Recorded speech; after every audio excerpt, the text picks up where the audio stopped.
show you how to make this angel fire chicken casserole. It comes from the 24/7 Low Carb Diner, which is a great site with some really good recipes. So I've got the ingredients here. We've got a medium head of cauliflower, which I'm going to grate into cauliflower rice or cauli rice. You need a tablespoon of a mild oil, a teaspoon of onion powder, and a teaspoon of salt. Now the recipe calls for 2 cans of mild green chilies. I don't have access to those here, so I'm using some fire roasted red capsicum or red pepper strips, and I'm actually going to add 1 jalapeno. So that's a slight variation from the recipe, but I'll explain that shortly. Then you've got 1½ cups of sour cream, 3 eggs, 2 cups of cheese. Now they suggest a Monterey Jack, or if you've got a Mexican blend cheese. This is actually just cheddar. I don't have anything, they don't have Monterey Jack here. And then you need about 18 ounces, which would be 510 grams, of shredded chicken.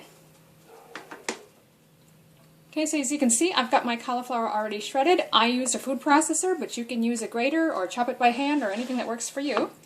Now because I'm using a fresh jalapeno rather than canned green chilies, I'm just going to cut this open and take the seeds out, and I'll chop it up and cook it with my cauliflower. If you're just using the canned green chilies, you don't add those until later, but again, because I'm using a fresh jalapeno, I'm going to add it now. So I'm going to take the seeds out with a spoon. That's where most of the heat is, so if you're worried at all about it being too hot, take the seeds out. And I'm just going to chop them nice and small, and we'll cook those with the cauliflower. Just quick preheat the oven to about 350 Fahrenheit or 180 Celsius.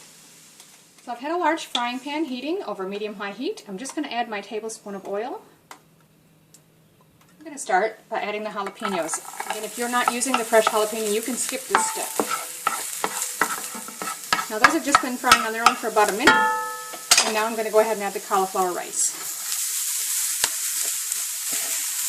Now this is literally only going to take a couple of minutes. You just want it till just tender. You don't want it to get all mushy.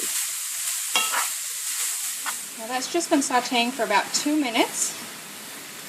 If you have any bigger pieces, you can test them, but it's all pretty small, so I don't want it to get mushy. I just want it tender. So I'm going to go ahead and sprinkle on our onion powder and our salt.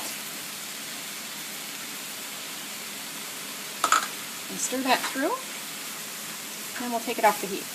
Now at this stage, the recipe author suggests transferring it to a mixing bowl. My mixing bowls are all plastic. I don't think they'll handle the heat, but by all means you can do that if you like. I'm just going to mix it right here in this pan. So the next stage is adding both your cans of green chilies, if that's what you're using. Again, I'm using these roasted red capsicum or red peppers. Then we're going to want our 1.5 cups of sour cream.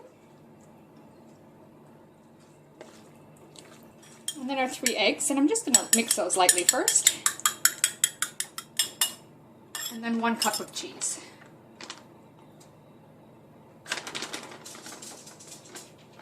We're just going to mix this all together. Okay, so I've got that all mixed together real well, and now I've got a 13×9 pan, and I've just lightly sprayed it with nonstick spray. We're going to transfer this cauliflower mixture into our casserole dish. Spread that out evenly. The next step is to sprinkle the shredded chicken over the top.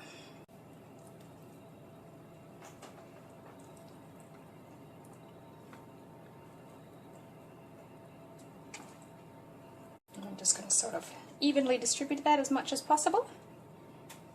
Pat it down a little bit.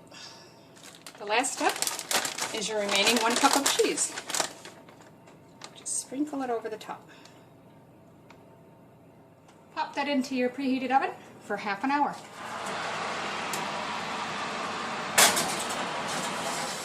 So that's been 30 minutes. You can see it's nice and golden brown on top. So now the recipe says 30 minutes or until the top is brown and the egg is set in the center. Now you can see the top's nicely browned, golden brown. I don't know how you're supposed to tell if the egg's set because it's covered with chicken and cheese, but I'm just going to pop this down and see. It feels pretty solid in there, so I would say we're probably all right. So I'm just going to leave that set for a couple minutes and then we'll cut into it. So there you have it, angel fired chicken casserole. It's delicious and low carb. Give it a try.